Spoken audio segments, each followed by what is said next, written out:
Alrighty, here's weight loss mistake number 4, and it is not setting SMART goals. I'm sure you've heard me talk a lot about SMART goals. It's one of my main topics of conversation. What are SMART goals? They're specific, which means they're really nailed down. It's not like I want to get fit. It's I want to be able to run for a kilometre, or I want to be able to run for 10Ks, or I want to be able to do 10 push-ups on my toes, or something like that. So it's really something quite specific. It's not a really broad thing that could mean 10 different things to 10 different people. So it's really nailed down quite specifically. It's measurable. So instead of, again, I want to get fitter, you can't really measure that very easily. So something like the example of I want to be able to run a kilometre, you can measure out a kilometre and time how long it takes you to walk it initially and then run it. So it's something that you can measure. Same with push-ups, you can measure how many you can do. It's achievable, it's attainable, it's something obviously that's physically possible. You don't want to be you don't want to be setting yourself goals that are completely out of reach. I mean, there might be a goal for the future, but try and set yourself something that is achievable. An example, I guess, of a probably an unachievable goal I've had a lot of teenage girls set is that thigh gap one, and they all want to get the thigh gap, which I think is absolutely insane. And it's something for a lot of people actually isn't possible. They're just their body structure that's not achievable at all. So try and make sure you're setting something that's physically possible for you. Relevant, so it needs to be relevant to you and your life. Try and avoid listening to too much about what other people think your goals should be. Set something that really is relevant to you, something that you would really like to achieve.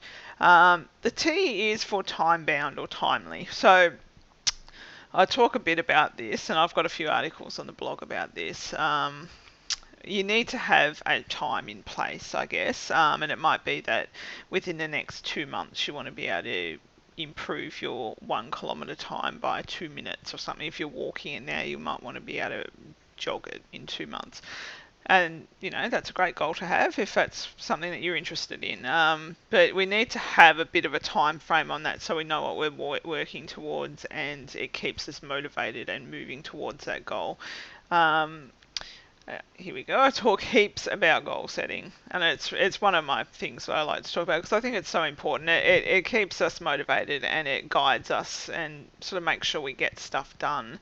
Otherwise, we're sort of just drifting along, I guess, and not necessarily making much progress because we're not working towards anything as such other than something like getting fit, which again it could mean something different to you today to what it might mean to you in 6 months' time. So we need to really try and nail down specifically what it is that you'd like to achieve, what you'd feel great to be able to say, yes, I can do that, which is really exciting. If running's not something you've ever done before and you'd really like to give it a go, being able to run for a K, that's kind of cool.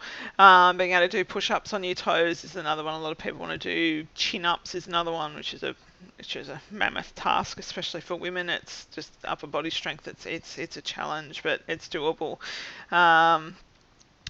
Try and you just need to have something really clearly defined, I think, to help us set little goals, mini goals through the week. To say, okay, well, in order to get my 1K run, I want to be able to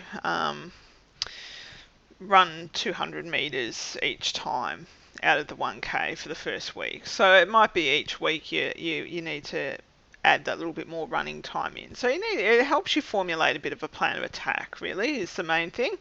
And if we don't have that, it's really just hard to make progress. So how do we avoid having this happen to us? We really need to take the time out to set goals when you're commencing any health and fitness journey.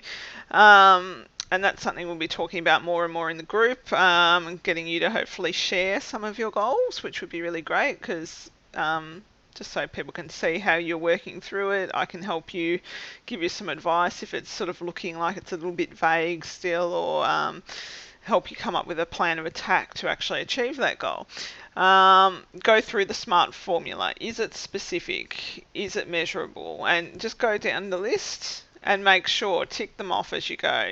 Is it time bound? Is it relevant to you? Is it something that's feasible, attainable?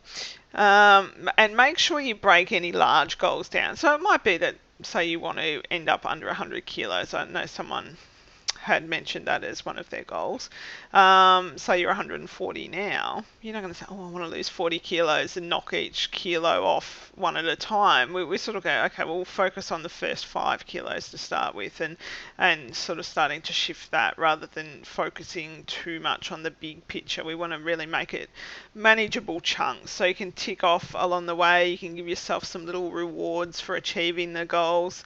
And again, that just helps keep you motivated and moving towards something. If things are really vague, you start to lose motivation because you're not really sure what you're working towards. So really, really important, I think, guys, to make sure you're setting SMART goals. So come along to the group if you're not sure, you're a bit stuck, or you're not really sure how to define your goal, and we'll nut it out together, because that's what the group's for. I'll be back in a minute with the next point. See you soon.